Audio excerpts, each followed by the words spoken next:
Hello everybody and a very warm welcome to my latest unboxing video. I already opened up the box so we save some time on this, as I ordered 3 records from the legendary TSG label. I don't know what TSG stands for, but if you're into soul, disco music, you might know and have heard about this label in collector circles. These records which came out on this label are considered holy grails. This label, TSG, was active between 1976 and 1978, and it was a sub-label of the Lloyd Priest Group. And it was used to save some taxes, so it wasn't really considered as a functioning label, so the output was pretty slow, pretty low, sorry. They had 15 releases, 5 of them are unknown, so we don't know what's on them. They had 2 country records on them, one from Conway Twitty and another one from Billy Joe Spears. I'm not so into country, so I can't tell you much about it. If you want one of these records, if you get one of these records, the starting price is now between, considering which one do you want, starts at 1,200 euros or dollar. Depends on where you get it. So I show you the 3 records I got. I was made aware from my friend Marcus that the German shop HHV was having them these Japanese reissues from P Wine for a very, very decent price, and so I bought them.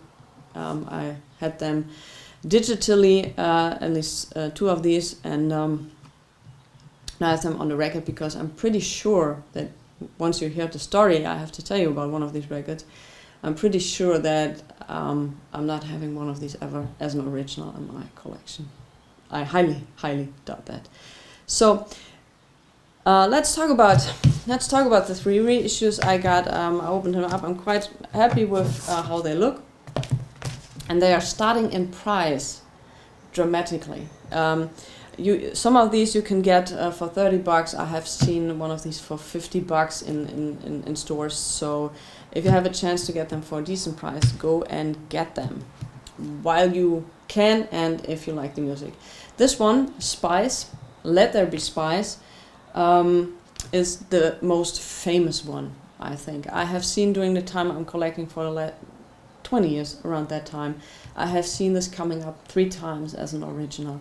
And once I got offered this one, I was standing in front of the record, and now the asking price was $1,500. And I was standing in front of the record, and it was during a time where you could get, for this amount of money, a huge amount of other great albums. So I was like, I'm not going to do it, because I get so much other stuff and so much great stuff also for this. And I'm not so into some records you know you want to have as an original if it's possible, and you're willing to pay a certain price. But with this one, I never had the feeling that, oh, this would be such a holy grail for I need to have this as an original. A reissue is just not enough, even if the sound quality on the reissue is better, or packaging or anything else. But I never had that feeling with this record. So up to that point, up to today, I'm not regretting that decision. So I'm going to show you. This is the front. It has some scuffings up here. It's no big deal for me. This is the back side, where you can see usually have the OB on the original releases, some other releases they had on that label. So that's pretty cool. One record I have never seen, but the thing is, when you buy something in the shop and they tell you other users or other buyer also bought this record, that's the trap. And I got in the trap because I had also this one. I have never heard of this, and also this has some scuffings, but it's not for the museum. I like to play it. So this was originally released, it's not written here, I think 1976. Yep. Once again with the OB. Open soul. So this one Given Up by the Topics is my favorite one from the whole bunch. Yeah, is that the correct word? You can correct me on this. I've seen this because it never pops up. If you want that record, it never pops up, and collectors who having it in their collection are not parting with it. For me, it's my favorite record. It's my absolutely favorite record, and I love every tune on this. It's tremendously beautiful. I've seen this only once as an original when I was in Memphis in 2007, and I was visiting a collector. And he was looking for this record, and he made me aware of this company because when he met his future wife in the late 70s, this record was playing in the background. So he had very sentimental reasons to get that record. And he told me that since the beginning of the 80s, and that was in 2007, he wanted to get that record, and he just got it in 2005. And he said, Nadine, I got to a point when you are so desperate and you're looking for something like over 20 years that money wasn't the issue. So I was willing to pay whatever it was to get this record. And he finally got this one from a British gentleman for £3,500. Let that sink in. £3,500 for this record. And he's divorced by now, but he could keep the record.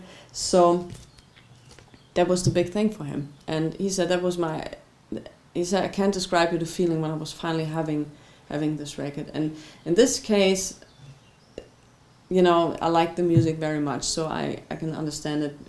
I don't know if I would pay this amount of money if I would have this record in front of me, but ask me if it ever happens that this thing is in front of me, but I'll doubt it. So I would say, let's open one up, that you can see that. Once again, you know, they keep the thing with the women on the front. I think it was cheaper. On one of these records, I'm not sure if this was the Spice one.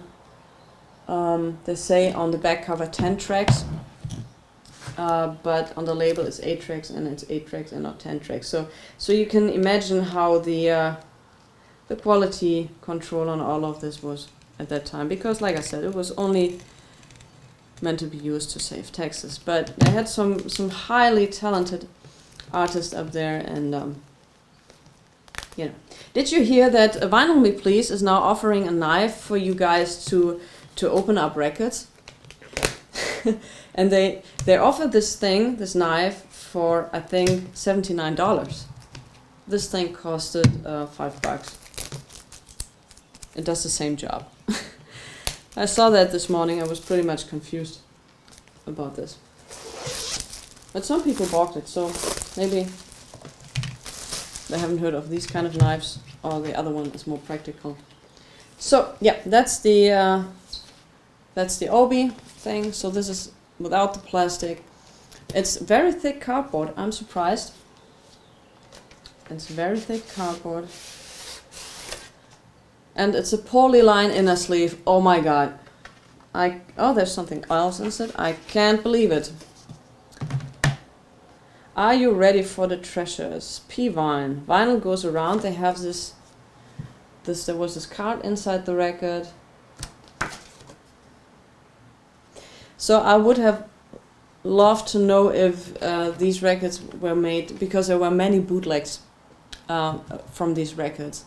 And some of them were paid as sold as original, and this was pretty shady.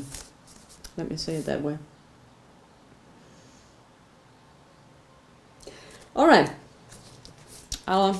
Polylined inner sleeve. Oh no, it's a paper inner sleeve of a record in polyline. This is very Japanese. Oh, there's a lot of static. A lot of static in this record. But, well, I'll take care of this later. So, this is the front. The first label, the second label for the second thing. So, here you can see how good the quality control was on the back.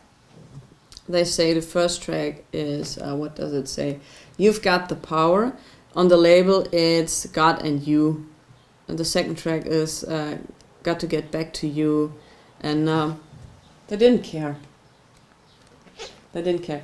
Like I said, there was one record, I don't know if it was the Spice one or the other one where I said 10 tracks over 8. Otherwise, like I said, I can only recommend to you getting the reissues, the Japanese reissues. And I would have, once again, would have loved to know. They write it. Due to the absence of the original master tapes, this record was dubbed from the original LP, and it might include surface noise, hissing noise, and reproduction of the original artwork. There are some differences from the displayed content. So what they say is that the track listing is not fitting with this. So we know it hasn't been done from the original master tapes, which I think is wherever they are, if they survived. It's a shame, but it's better than nothing. And you know, so you get the thing is, it's not an all analog production then, but you know, for that price and during the prospect of getting a record instead of the original, that's totally okay with me. The same as with the with my all-time favorite record, the Barbara Haywood record. The master tapes of this one is also lost. So what they did is they took an LP, I don't know in what condition it was, and made you know, remastered, repaired the tracks and put it out on vinyl. So if you have no other choice than this, it's better than nothing. And if it's been done in a very good way, you really can benefit of this. So yeah, you know, one day I get an original and can tell you the sound differences. I'm pretty sure. So anyway, I'll open up the rest. I will listen to them tonight and have a great time with it, because it's tremendously good. It's tremendously good soul music, and I can hardly wait to play them. And thanks again, Marcus, for pointing that out. You can listen to at least Given Up by the Topics and the Spice album. You can listen to that on YouTube. You can listen to this on Spotify and get yourself an impression. And if you like that, I can only recommend that you get these. If you ever stumble upon an original by accident, which is way cheaper than $1,000, get it and tell me about it, or thank me later. So, see you next time, guys. I hope you enjoyed that little unboxing video, and all the best to you guys. Stay safe, stay healthy, listen to good music, and I'll see you next time. Till then, bye.